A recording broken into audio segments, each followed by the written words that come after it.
Hey, welcome to session 2 of YLC, Exploring Faith and Life. And today we find ourselves in Faith Road at the Sozo Foundation with a very good friend, Lloyd Williams, and we look forward to how this week will unpack. As Keegan was saying, this is week 2, and in week 1 we explored stories, and today we kind of journey with what it means to engage in critical thinking. How do we make the decisions we make, or what is the process we use to come up with those decisions? And so Dean has kind of framed that for us at our YLC course, but as Keegan said, we have an amazing guest who's going to share with us a little bit of his own life journey and some of his processes as he's engaged with critical thinking himself. So, Lloyd Williams, who are you? Sure, Keenan, thank you so much. I'm a guy practitioner.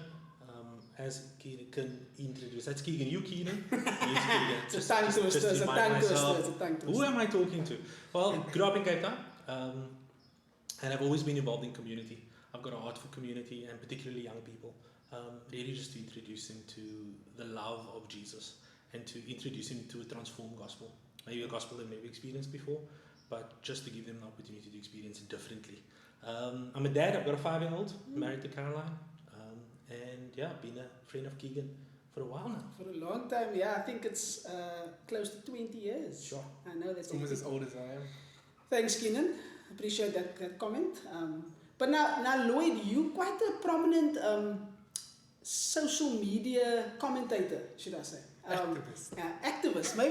Maybe social media activist. I mean, who knows what it is these days? These are such fluid terms. But you speak a lot about the experience of colored people within Cape Town context, and the conversation between black and white and where colored people fit in the midst of that conversation. Now, we also know you grew up in Athlone. And so tell us how growing up in Athlone impacted the way in which you looked but continue to look at the world around you.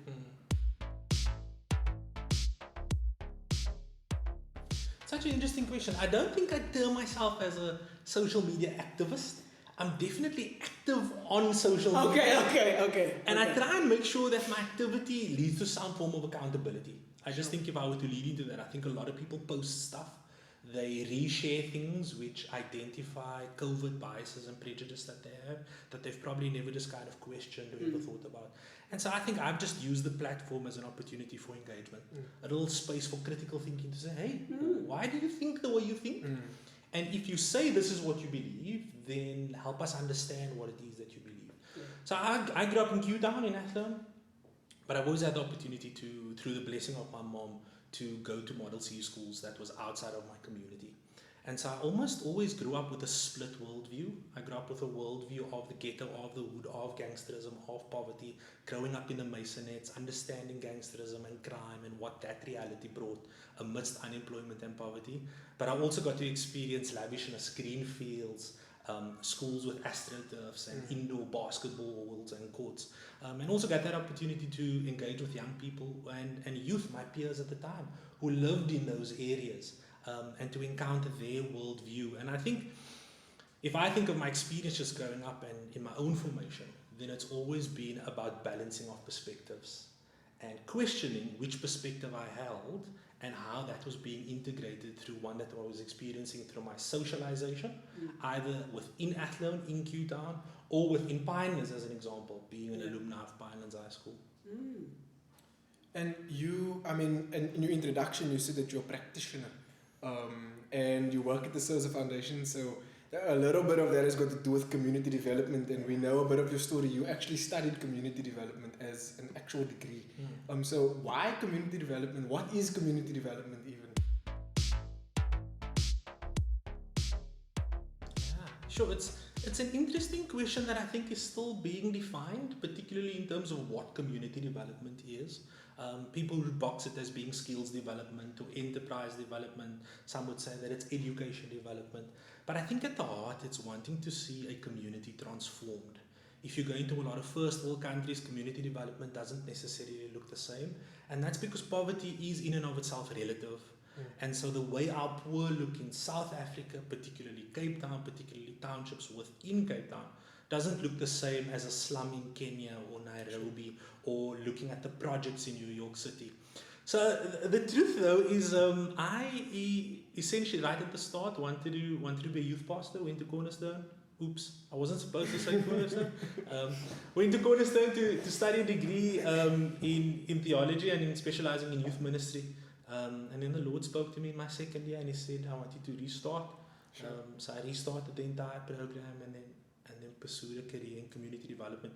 And when I think of what that defining moment was, it was me realizing that I grew up in the church my entire life, but I experienced such a harsh and stark contrast and disconnect almost between life in the institutional church and life within the marketplace or in the community. And so I always felt and I knew that I was called to serve with one foot in the church and one foot in the marketplace. And so I really did not only want to speak about Jesus, but I wanted to be Jesus' hands and feet to the poor, to the hungry, to the refugee, to the orphan. So that kind of got me here, and it's been my journey for almost the last 15 years.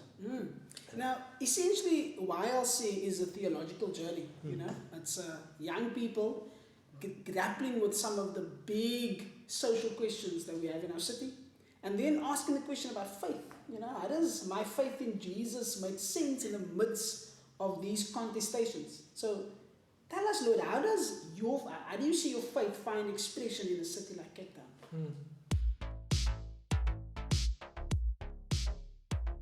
I think it's a very exciting season and period to be alive.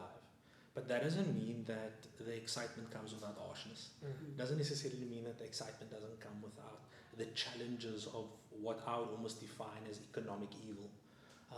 And so I think it's about bridging that reality between understanding that a lot of us have been socialized to have quite a conservative Western evangelical worldview.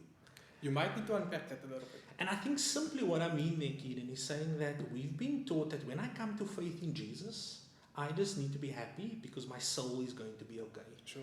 And I think I've always just theologically struggled with this idea that what is the goodness of a soul going to heaven while the body is living in hell? Sure. And that's what I almost experience around me on a daily basis. When a child gets trafficked, when someone is addicted to something, when someone has to go into prostitution because they want to save, or let's actually call it transactional sex, because they want to create and generate an income for their household. That is living hell on earth. And so I ask myself from a faith perspective, if Jesus was here, how would he feel? Would he engage? What did he think? Would he challenge? What would he say about why we're still allowing these things to be perpetuated, particularly knowing our trans-historical past? Sure. That you've given us a lot in like just a few sentences and just a few minutes of a lot of your kind of landing places, and I don't think that happened overnight. Like just listening to you, I can almost imagine like you didn't wake up one morning and decide, hey, that's exactly what I believe about Jesus, what I believe about the world. You've got a story, and at YLC we've been exploring our own stories. And how we got to the place we're at. Could you share a little bit around your process, like when you're engaging with information that you're receiving and with stuff that you're seeing around you? How do you go about processing that? How do you go about diving into some critical questions around that? What tools do you use to do that? Yeah, I think it's a difficult question. And I think earlier we spoke just after we started our conversation to say that so much of what's happening around us goes unquestioned. And so just because it resonates with you for some reason, that doesn't necessarily mean that it's something that you believe, or it doesn't necessarily mean that it's something that you want to promote. And so I think I'm hanging on this core belief right now within my own thinking that experience informs opinion. And the struggle is about struggling. And so I've got to be willing to struggle with the things that I'm struggling with.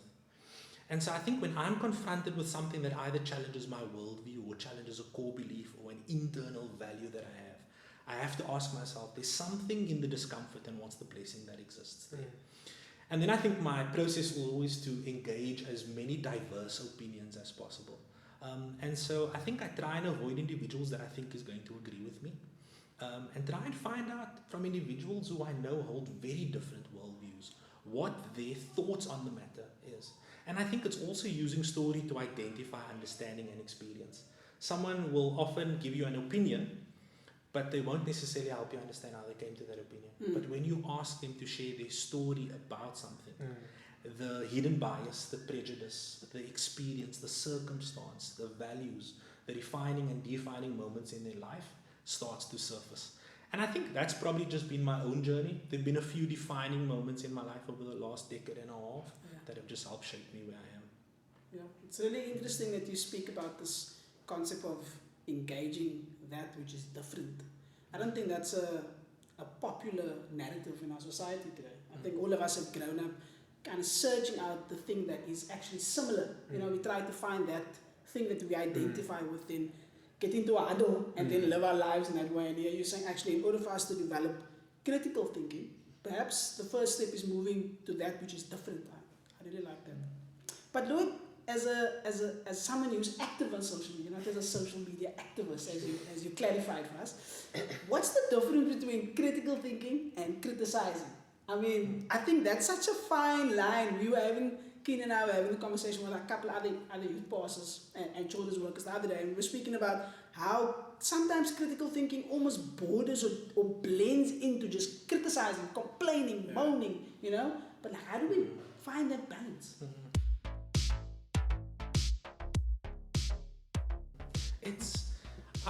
I've been thinking about that over the last month or so. I think as I've just reinvigorated my own activism on social media, I've made a couple of mistakes along the way. I've probably ticked a couple of people off. I've had a number of posts deleted. And probably been unfriended more than enough times than I even know, because I don't necessarily check these things.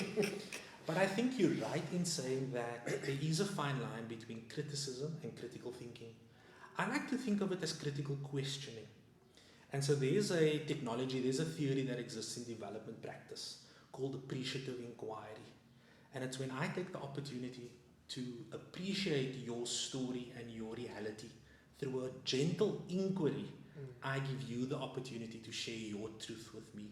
I may not necessarily agree with Keenan's truth, but there must be something inside of it that I can learn to appreciate that can reframe my narrative.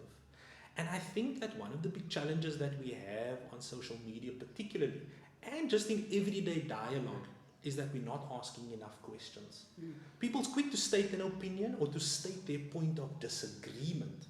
But the minute you ask them to ventilate something or to expand or to explain an aspect of their opinion, then it starts to fall apart. And I think that journey or that pendulum swings from critical thinking or critical engagement to criticism when it borderlines on either offense or defense. And I think that's probably the big struggles that Christians have, you know, that young Christians have, is that I think we almost feel like, who are you to ask me to explain my position? And then the offense gets taken, and if they do choose to respond, they choose to defend a position rather than answer a question through reflection. And I think it's only when we reflect that our critical engagement starts to get thick. Sure. I like what you said about offense, because I'm thinking around in church space, we aren't sometimes even allowed to ask questions because it offends, and we don't want to offend because we're nice people, right? We're Christians, we don't want to step on people's toes.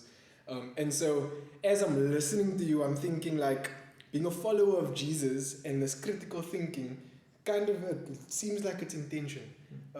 And so just as someone who is a follower of Jesus, how have you grown your capacity in critical thinking? How have you kind of brought the two together in a way that is helpful and not in a way that looks like it's just deconstructing for the sake of deconstructing?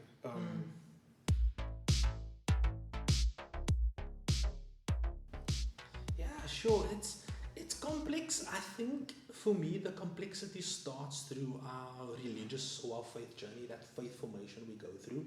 I often say that I'm a Sunday school dropout, and that has been my greatest success on my Christian journey, because by the time I started my own independent spiritual formation as a teenager, I never had any reference points around Bible stories and the lessons out of them. So we shouldn't put this on our children's church page. So I think you should put it on your children's church page. But I think in addition to that, children need to be taught to explore in their thinking.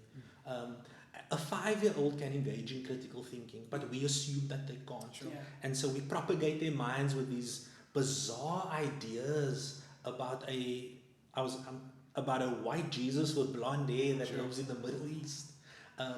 And that's okay if we start to talk about kind of the narrative account of Genesis 1 to 9.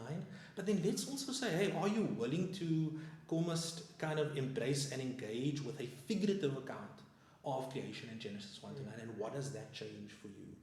And so I do think the challenge with our faith is that when we kind of base our faith on a single experience and a single destined outcome, we fail to consider all else. And I think when we think of how we as Christians respond to the LGBTI community, if we think of how we respond to anyone that's different, I always ask, why do we reject that so easily? Is it because it's questioning an internal value and belief that's never gone questioned? Or is it because it's outside of your frame or your grid to be able to consider someone other than you, or other than someone that looks like you, or someone that doesn't look like you, to also be able to have that same lived faith experience and that intimate relationship with Jesus Christ, regardless of their behavior or circumstance? So Lloyd, our city is quite a contested city, you know. As a result of our history, we know that Group Areas Act was worse felt in the city of Cape Town. And we see that every day as we drive through our city. But say for 1 year, right? We're dreaming here. 1 year, our city is an open place, you know. Spaces are accessible and genuinely open. How would you imagine the city would look? The city of Cape Town, right? And maybe, like, what would the temperature of the city be? If currently, say, the temperature is described as sweaty, it's a sweaty place, it's very, very hot, you know, the pores itself are like popping open. Like, what would the temperature be at that time, in that 1 year?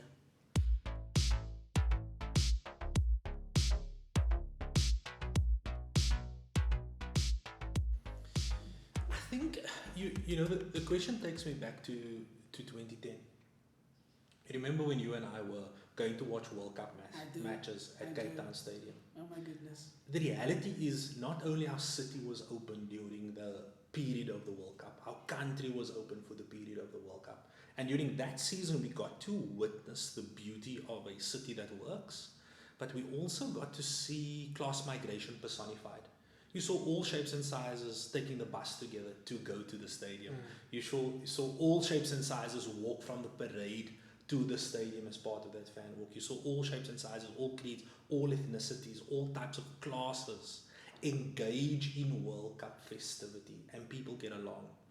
And I think if our city was an open space, because of the heavy reconciliation work that we did over the last 25, 26 years, we'll see people get along very well. Because the truth is, we are a migrated city. We are intertwined in people's lives. But I think it will move from being a sweaty place to being a really boiling hot, uncomfortable space, unfortunately. It would be really cool if it got cooler, but I think it will get really uncomfortable, because the reality is that if you engage with people that are different to you and they come into your space, challenging your values, your beliefs, and your worldview, you can do it for an hour on a Sunday morning in church. You can do it on a Friday night in your youth group. You can do it in your connect group during your midweek session. But can you do that for every single day for 12 months? Sure. And I think for me, the beauty that can come out of it is not necessarily the open city and the transformation that can take place through the tension for the 365 days. But it'll be amazing to see what happens on day 366, on day 367. Because once you fully immersed yourself into a transformative experience, you can't turn the clock back. You can't unlearn what you've learned. You can't undo the bias that's been broken and hold it true again. Sure. So I think it will be very tense, but it will almost be a beautiful mess at the same time. Wow. That sounds like an exciting place to be part of. Sounds like something I want to live. Yeah. But we don't live there now. And so, Not yet. And so one of the things that we quite set on with YLC is that we wanted to be a group of young people who are faithfully following Jesus in the city, and were leading in different spaces, but overall, like this pursuit of following Jesus at the forefront of what we do. And so, off the back of what you just shared as what the city could look like, what does following Jesus faithfully look like to you here now in the city that you're living in right now? Yeah, such a pertinent question to ask, Kenan. And I think for me, following Jesus faithfully is living up to the truth that we'll find in Isaiah 58. And Isaiah almost challenges us as followers of Christ, if we would dig and go back to that portion of scripture. It says, what kind of fasting have I chosen? Is it not the fasting to see the captives set free?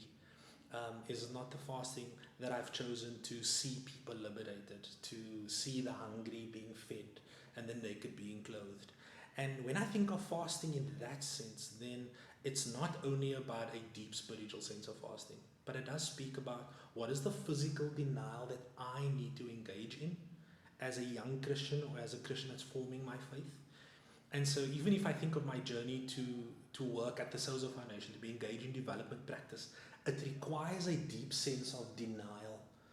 I could take my skills into the corporate sector. I could take my skills into consulting.